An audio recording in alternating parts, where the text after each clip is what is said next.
Hi guys, welcome back to my next video. നമ്മൾ ഇന്നിവിടെ നോക്കാൻ പോകുന്നത് T69 എന്ന് പേരിട്ടിട്ടുണ്ടായിരുന്നിട്ടുള്ള നമ്മുടെ എച്ച് വിനോദിന്റെ ഏറ്റവും പുതിയ സിനിമ തളപതി 69ന്റെ ഒരു പുതിയ അപ്ഡേറ്റിനെ കുറിച്ചിട്ടാണ്. ഫസ്റ്റ് ലുക്ക് പോസ്റ്റർ ഇതാ ഇപ്പോൾ കുറച്ച് മുമ്പ് 11 മണിക്ക് അപ്ഡേറ്റ് ചെയ്തിട്ടുണ്ട് അവർ. സോ എല്ലാവരും പറഞ്ഞുകൊണ്ടിരുന്നത് നാളെ തീർപ്പ് എന്നുള്ള പേര് പല ഭാഗത്തായിട്ട് ഭയങ്കരമായിട്ട് കേട്ടിട്ടുണ്ടായിരുന്നു. അതായിരിക്കും സിനിമയുടെ ടൈറ്റിൽ എന്നുള്ളതൊക്കെ. പിന്നെ വേറെ കുറച്ച് വളരെ ചില സ്ഥലങ്ങളിൽ മാത്രം പറഞ്ഞു കേട്ടിട്ടുള്ള പേരായിരുന്നു ജനനായകൻ എന്നുള്ളത്. അത് കേരളത്തിലൊന്നും അധികം അങ്ങനെ ആരും പറഞ്ഞു കേട്ടിട്ടുണ്ടായിരുന്നില്ല. ഇൻസ്റ്റയിലും FBയിലും ഒക്കെ പല പോസ്റ്റുകളായിട്ട് കണ്ടിട്ടുണ്ടായിരുന്നു ജനനായകൻ എന്ന് പറയുന്നൊരു പേര് വരുന്നുണ്ട് എന്നുള്ള രീതിയിലൊക്കെ വളരെ കുറച്ച് പേര് പറയുന്നതൊക്കെ കേട്ടിട്ടുണ്ടായിരുന്നു. പക്ഷെ അതൊന്നും കാര്യമില്ല. നാളെ തീർപ്പ് എന്നുള്ള പേരാണ് ഞാൻ പ്രതീക്ഷിച്ചുകൊണ്ടിരുന്നത്. കാരണം വിജയുടെ ആദ്യത്തെ പടം നാളെ തീർപ്പാണ്. ഇതും അവസാനത്തെ ഒരു സിനിമ ആയതുകൊണ്ട് നാളെ തീർപ്പ് എന്നുള്ളൊരു പേരിട്ട് കഴിഞ്ഞാലും കുഴപ്പമില്ല എന്നുള്ളൊരു പരിപാടിയൊക്കെ. പിന്നെ ഭഗവന്ത് കേസരിയുടെ റീമേക്ക് ആണ് എന്നുള്ള ചർച്ചയൊക്കെ ഉണ്ടായിരുന്നു. സോ അങ്ങനെയൊക്കെ വരുമ്പോൾ നാളെ തീർപ്പ് എന്നുള്ള പേരാണ് ഞാനും ഏറ്റവും കൂടുതൽ പ്രതീക്ഷ ഉണ്ടായിരുന്നത്. പക്ഷെ എന്തായാലും പോസ്റ്റർ അവർ പുറത്തു വിട്ടിട്ടുണ്ട്. ഇതിന്റെ സംഗീത സംവിധായകൻ അനിരുദ്ധാണ്. മ്യൂസിക് ഡിപ്പാർട്ട്മെന്റിന്റെ ഭാഗത്തു നിന്നുള്ള വലിയ അപ്ഡേറ്റ്സും കാര്യങ്ങളൊന്നും ഇല്ല. എന്തൊക്കെ എത്ര പാട്ടുണ്ട് എങ്ങനെയൊക്കെയാണെന്നുള്ളതൊന്നുമില്ല. പൂജ അഡ്ജ ഉണ്ട്, മമിത ബൈജു ഉണ്ട്, വലിയൊരു സ്റ്റാർ കാസ്റ്റ് ഉണ്ട് പടത്തിന്. അപ്പൊ എന്തായാലും ഈ ഭാഗത്ത് കാണുന്നതാണ് T69ന്റെ പോസ്റ്റർ എന്ന് പറയുന്നത്. പോസ്റ്ററിൽ കൊടുത്തിരിക്കുന്ന ടൈറ്റിൽ എന്ന് പറയുന്നത് ഞാൻ ആദ്യം പറഞ്ഞിട്ടുള്ള ജനനായകൻ എന്ന് പറയുന്ന പേരാണ്. പക്ഷെ എന്തുകൊണ്ടോ അധികം അങ്ങനെ ശ്രദ്ധിക്കാനുള്ള ഒരു ഇതുണ്ടായിരുന്നു. കാരണം ഭഗവന്ത് കേസരിയുടെ ഒക്കെ റീമേക്ക് എന്നുള്ളതായിരുന്നു പ്രതീക്ഷകളൊക്കെ. ഭഗവന്ത് കേസരി ഒരു ആവറേജ് ഫീൽ ആയിരുന്നു എന്നെ സംബന്ധിച്ചിട്ടുണ്ടായിരുന്നത്. അതുകൊണ്ട് തന്നെ ഈ ഒരു സിനിമയ്ക്കും ഒരു ആവറേജ് ലെവലിലുള്ളൊരു എക്സ്പെക്റ്റേഷനും കാര്യങ്ങളും എനിക്കുള്ളൂ. പിന്നെ എച്ച് വിനോദിൻ്റെയാണ്. പിന്നെ ഒരു പൊളിറ്റിക്കൽ പരിപാടിയാണെന്നുള്ളത് നേരത്തെ പറഞ്ഞിട്ടുണ്ടായിരുന്നു. എനിക്ക് തോന്നുന്നു കമലഹാസനെ വെച്ചിട്ട് ചെയ്യാനിരുന്നിരുന്ന പ്രൊജക്റ്റ് ആയിരുന്നു എന്ന് എനിക്ക് തോന്നുന്നു. ഇപ്പോൾ വിജയിനെ സംബന്ധിച്ച് വിജയ്ക്ക് അത് ആപ്റ്റായി നിൽക്കുന്ന ടൈം ആയതുകൊണ്ട് അത് വിജയ്ക്ക് പോയി എന്നുള്ളതൊക്കെയാണ് കേൾക്കുന്നതൊക്കെ. കമലഹാസൻ ഒഴിഞ്ഞു, വിജയ് കയറി എന്നുള്ളതൊക്കെ. എന്തുകൊണ്ടും ആളും ഇപ്പോൾ അങ്ങനെ ആവാൻ വേണ്ടി, ജനനായകനാവാൻ വേണ്ടി തയ്യാറെടുക്കുകയാണല്ലോ. സോ അതുകൊണ്ട് തന്നെ അത്തരത്തിലൊരു ഇംപ്രഷൻ സെറ്റ് ചെയ്യാൻ വേണ്ടിയിട്ട് ചെയ്തിരിക്കുന്ന ഒരു പേരായിട്ടാണ് എനിക്ക് പേഴ്സണലി തോന്നിയത്, ജനനായകൻ. ഇനിയിപ്പോൾ അങ്ങനെ ഒരു പേര് കേട്ടതിന് എല്ലാവർക്കും ദളപതി വിജയ് എന്നുള്ളൊരു പേരാണ് ഓർമ്മ വരുള്ളൂ. അങ്ങനെ ഒരു ശരിക്കും PR വർക്ക് ആക്ച്വലി ഇങ്ങനെ നടത്തുന്നത് സിനിമയിൽ കൂടെ തന്നെയാണ്. ഇങ്ങരുടെ തെറി കഴിഞ്ഞിട്ടുള്ള സിനിമകളൊക്കെ എടുത്തു നോക്കിയാൽ കഴിഞ്ഞാൽ കാണാം അങ്ങേരുടേതായിട്ടുള്ള പൊളിറ്റിക്കൽ സ്റ്റേറ്റ്മെന്റ്സ് മിക്കവാറും എല്ലാ പടത്തിലും അദ്ദേഹം തന്നെ പറയുകയും അദ്ദേഹം തന്നെ അങ്ങോട്ട് സെറ്റാക്കി പറയുന്നുണ്ട് ആ ഒരു പടത്തിനകത്തൊക്കെ. എസ്പെഷ്യലി കത്തിക്കകത്താണെന്നുണ്ടെങ്കിലും, മെർസലിലാണെന്നുണ്ടെങ്കിലും, മാസ്റ്ററിലാണെന്നുണ്ടെങ്കിലും, അതുപോലെ തന്നെ ഇപ്പോൾ റീസെൻ്റ് ആയിട്ട് ഇറങ്ങിയിട്ടുള്ള എല്ലാ പടത്തിലും അദ്ദേഹത്തിൻ്റെതായിട്ടുള്ള പൊളിറ്റിക്കൽ സ്റ്റേറ്റ്മെൻറ്റ്സ് എല്ലാ സിനിമകളിലും ഉണ്ടായിട്ടുണ്ട്. സോ അത്തരത്തിലുള്ളൊരു വലിയൊരു ജനങ്ങൾക്കിടയിൽ ഇമ്പാക്റ്റ് ഉണ്ടാക്കിയിട്ടുള്ളൊരു സംഭവമായിരുന്നു. ഇങ്ങേരുടെ വീട്ടിൽ റെയ്ഡ് വന്നിട്ട് ഇങ്ങേരെ പോലീസുകാർ പിടിച്ചുകൊണ്ട് പോയിട്ട്, അതായത് ചോദ്യം ചെയ്യാൻ വേണ്ടി പിടിച്ചുകൊണ്ട് പോയിട്ട് പുറത്തേക്ക് വിട്ട സമയത്ത് നെയ്വേലിയിലായിരുന്നു തോന്നുന്നു, മൂപ്പര് ബസ്സിൻ്റെ മുകളിൽ കയറുന്ന സെൽഫി എടുക്കുന്ന ഒരു പരിപാടി ഉണ്ടായിരുന്നു. സെയിം സാധനം തന്നെയാണ് അവർ ഇതിൽ പോസ്റ്ററായിട്ട് ഇറക്കി വിട്ടുള്ളത്, ഇതിൽ കാണുന്നതൊക്കെ. അതുപോലെ തന്നെ ഈ ജനനായകൻ എന്ന് എഴുതിയിട്ടുള്ളത് ഡെനിം ബ്ലൂ, ആ ഒരു അങ്ങേരിട്ടിരിക്കുന്ന ഷർട്ടിൻ്റെ തന്നെ ഒരു കളർ പാറ്റേണും കാര്യങ്ങളൊക്കെ വെച്ചിട്ട് തന്നെയാണ്. വൈറ്റ് ബാക്ക്ഗ്രൗണ്ടാണ് ഫുൾ. എല്ലാ പാർട്ടി പ്രവർത്തകരും അല്ലെങ്കിൽ പാർട്ടി അണികൾ എന്നൊക്കെ പറയുന്ന ലെവലിലുള്ള ആൾക്കാരാണ് താഴെ നിൽക്കുന്നത് മൊത്തം.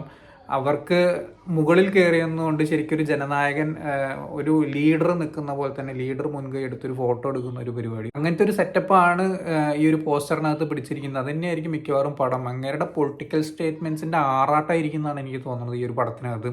ഇത് കാണുമ്പോൾ എനിക്ക് ആക്ച്വലി ഭഗവന്ത് കേസരിയുടെ റീമേക്ക് ആണെന്നൊന്നും എനിക്ക് തോന്നുന്നില്ല. ഇവർ ഒഫീഷ്യലി പറഞ്ഞിട്ടുമില്ല. പല ഭാഗത്തും പറഞ്ഞു കേട്ടിട്ടുള്ള ഒരു അറിവ് മാത്രമേ ഉള്ളൂ. പക്ഷെ അവരത് ഒഫീഷ്യലി പറഞ്ഞിട്ടില്ല. അങ്ങനെയൊക്കെ പൊളിറ്റിക്കൽ സ്റ്റേറ്റ്മെന്റിന്റെ ആറാട്ടാണെന്നുണ്ടെങ്കിൽ ഒരുപാട് കോളിളക്കം ഉണ്ടാക്കാൻ തമിഴ്നാട്ടിൽ ഒരുപാട്, അതായത് നമ്മുടെ അടുത്ത ഇലക്ഷന് മുമ്പായിട്ട് ഇറങ്ങും മിക്കവാറും 2026 ആദ്യം അല്ലെങ്കിൽ 2025 അവസാനത്തോടു കൂടിയൊക്കെ ചിലപ്പോൾ ഇറങ്ങുമായിരിക്കും. ഈ ഒരു ദീപാവലി സമയമൊക്കെ ഉണ്ടാകുന്ന സമയത്ത് ഇറങ്ങുമായിരിക്കും. അപ്പോൾ ഒരു വലിയൊരു ഇമ്പാക്റ്റ് ജനങ്ങൾക്കിടയിൽ ഉണ്ടാക്കാൻ സാധിക്കും എന്നുള്ളതാണ്. എസ്പെഷ്യലി തമിഴ് ഓഡിയൻസ് എന്ന് പറയുന്നത് സിനിമയെ അത്രയധികം ഭ്രാന്തമായി സ്നേഹിക്കുന്ന ആൾക്കാരാണ്. അപ്പോൾ അവർക്കിടയിലേക്ക് അങ്ങനത്തെ ഒരു സംഭവം ഇറങ്ങി ചെല്ലുന്ന സമയത്ത് വിജയുടെ ആ ഒരു പ്രതിച്ഛായ കൂട്ടാനും, അതുപോലെ തന്നെ ആ ഒരു എന്താ പറയുക, വിജയ് എന്ന് പറയുന്ന ആ ഒരു ലീഡറുടെ സ്ഥാനം ഉറപ്പിക്കാനും സഹായിക്കുമെന്ന് എനിക്ക് പേഴ്സണലി തോന്നുന്നു. അതിന് വേണ്ടിയിട്ട് തന്നെയാണ് ഈ ഒരു സിനിമയിലേക്ക് മുഖ്യമായിട്ടും ആളിറങ്ങിയിട്ടുള്ളത് തന്നെയാണ് എനിക്ക് തോന്നിയിട്ടുള്ളത്. നിങ്ങൾക്ക് എന്താണ് തോന്നിയിട്ടുള്ളത് എന്നുള്ളത് താഴെ കമൻറ്റ് ബോക്സിൽ രേഖപ്പെടുത്താം. പിന്നെ അതുപോലെ എടുത്തു പറയേണ്ടത് ഡെഡ്ലി കോംബോ ആണ് വിജയും അനിരുദ്ധ് എന്ന് പറഞ്ഞാൽ. അനിരുദ്ധ് ഏത് പാട്ടുണ്ടായി കഴിഞ്ഞാലും വിജയ് വന്ന് ഡാൻസ് കളിച്ചാൽ അതിനൊക്കെ സെറ്റായിരിക്കും എല്ലാ പാട്ടിനും. കാരണം അത്രയും സിങ്കാണ് അവർ തമ്മിലുള്ള വർക്കുകൾ എന്ന് പറയുന്നത്. അവർ വന്നിട്ടുള്ള എല്ലാ പടങ്ങളും ബ്ലോക്ക് ബസ്റ്റർ ഹിറ്റുകളുമാണ്. അതുകൊണ്ട് തന്നെ പാട്ടുകളാണെങ്കിലും ബ്ലോക്ക് ബസ്റ്റേഴ്സാണ്. എല്ലാ കാര്യങ്ങളും കൊണ്ടും വിജയ്ക്ക് കൊടുക്കുന്ന ആ ഒരു ബാക്ക്ഗ്രൗണ്ട് സ്കോർ, മാസ് എലിവേഷൻ സീൻസിലൊക്കെ കൊടുക്കുന്നതൊക്കെ ഗംഭീര സാധനങ്ങളാണ് അനിരുദ്ധ് കൊടുക്കാറ്. ഇതിൽ വിജയുടെ സ്റ്റൈൽ എന്ന് പറയുന്നത് എനിക്ക് വലിയ വ്യത്യാസമൊന്നും തോന്നിയൊന്നുമില്ല. കാരണം സാധാരണ വിജയുടെ ഒരു സിനിമയിൽ എങ്ങനെയാണ്, അതായത് ഒരു ബനിയൻ, അതിൻ്റെ മുകളിലൊരു ഷർട്ട്, ഒരു കൂളിംഗ് ഗ്ലാസ്, ജീൻസ് പാൻറ്, ഒരു ഷൂ, അത് സെയിം സാധനം തന്നെ, സെയിം പാറ്റേൺ ഒക്കെ തന്നെ. പക്ഷെ കുറച്ചും കൂടിയും ഒരു സ്റ്റാൻഡേർഡ് ലുക്ക് ഉണ്ട്. മറ്റേ അതർ മാസ്റ്ററിന് മുമ്പ് ഇറങ്ങിയ സിനിമകളെക്കാട്ടിലൊക്കെ കുറച്ചൊരു സ്റ്റാൻഡേർഡ് ഫീൽ ചെയ്യുന്നുണ്ട് ഈ ഒരു സംഭവത്തിൽ.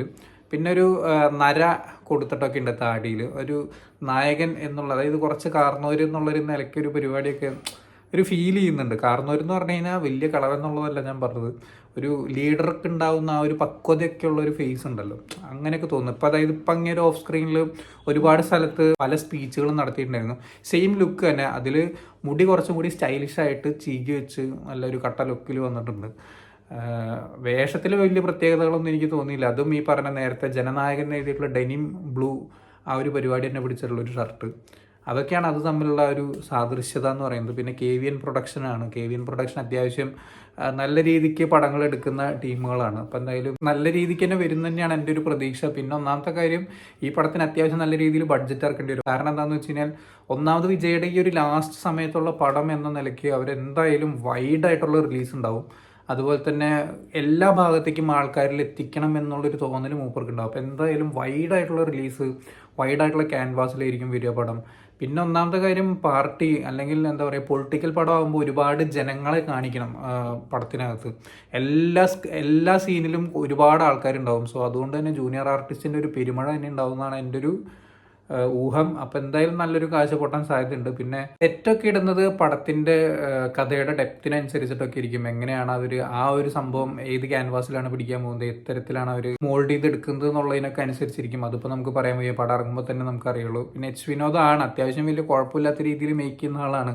തിരക്കഥ അത്യാവശ്യം നല്ല സ്ട്രോങ് ആണ്, സെറ്റാണ്. ഇപ്പോൾ ആ തീരൻ കഴിഞ്ഞിട്ട് എച്ച് വിനോദിനൊരു ഹൈ പ്രഷർ ഉണ്ട്. അതായത് എച്ച് വിനോദ് എന്ന് പറയുന്ന ഡയറക്ടർ എന്ന് പറഞ്ഞാൽ എങ്ങനെയായിരിക്കും എന്നുള്ളൊരു പ്രഷർ അജിത്തിൻ്റെ ഇപ്പോൾ കഴിഞ്ഞ 2 പടമായിട്ട് ഇപ്പോൾ താഴെ വീണ് തവിട് പൊടിയായിട്ടുണ്ട്. കഥ പശ്ചാത്തലമൊക്കെ നല്ല രസമുണ്ടായിരിക്കും. പക്ഷെ അതിൽ വരുന്ന തിരക്കഥയിൽ വരുന്ന പാളിച്ച ഭയങ്കരമാണ്. അതായത് തട്ടിക്കൂട്ടി പെട്ടെന്നൊരു പടം എടുക്കുക എന്നുള്ളൊരു ടൈപ്പ് പരിപാടി പിടിക്കുന്നത് കുറച്ച് സമയമൊക്കെ എടുത്ത് ചെയ്താൽ മതി. എന്തായാലും ഇപ്പോൾ അവർ സ്റ്റാർട്ട് ചെയ്തിട്ടുണ്ടാവും. തിരക്കഥയൊക്കെ ഭംഗിയാക്കി നോക്കി റെഡിയാക്കി കഴിഞ്ഞ് കഴിഞ്ഞാൽ പിന്നെ വിജയുടെ സ്റ്റാർഡം, ഇപ്പോഴത്തെ സ്റ്റാർഡം വെച്ച് നോക്കുകയാണെങ്കിൽ മിനിമം ഒരു 500 കോടിക്കുള്ള ഒരു വകുപ്പൊക്കെ ഈ പടത്തിനുണ്ട്. പിന്നെ ഞാൻ നേരത്തെ പറഞ്ഞല്ലോ, ഇതിൻ്റെ ക്യാൻവാസ് എങ്ങനെയാണ്, ഏത് രീതിയിലാണ് ഇവർ ഇറക്കുന്നതിനൊക്കെ ആശ്രയിച്ചിരിക്കും. ഇത് ചിലപ്പോൾ 1000 കോടി അടിച്ചേക്കാം. ഇതിൻ്റെ ക്യാൻവാസിനനുസരിച്ച് വരാനാണ്, നല്ല രീതിയിൽ വലിയൊരു ക്യാൻവാസിൽ വരാനാണ് സാധ്യത. എന്താണ് നിങ്ങൾക്ക് ഈ ഒരു സിനിമയെക്കുറിച്ചുള്ള ഒരു എക്സ്പെക്ടേഷൻ, ഈ പോസ്റ്റർ കണ്ടിട്ട് നിങ്ങൾക്ക് എന്താണ് തോന്നിയിട്ടുള്ളത് എന്നുള്ളതൊക്കെ താഴെ കമന്റ് ബോക്സിൽ രേഖപ്പെടുത്താം. സോ വീഡിയോ ഇഷ്ടപ്പെട്ടെന്ന് ഇഷ്ടപ്പെട്ട like, share, comment, channel subscribe ചെയ്യുന്നതിന് മറക്കാതിരിക്കാം. See you in the next video guys.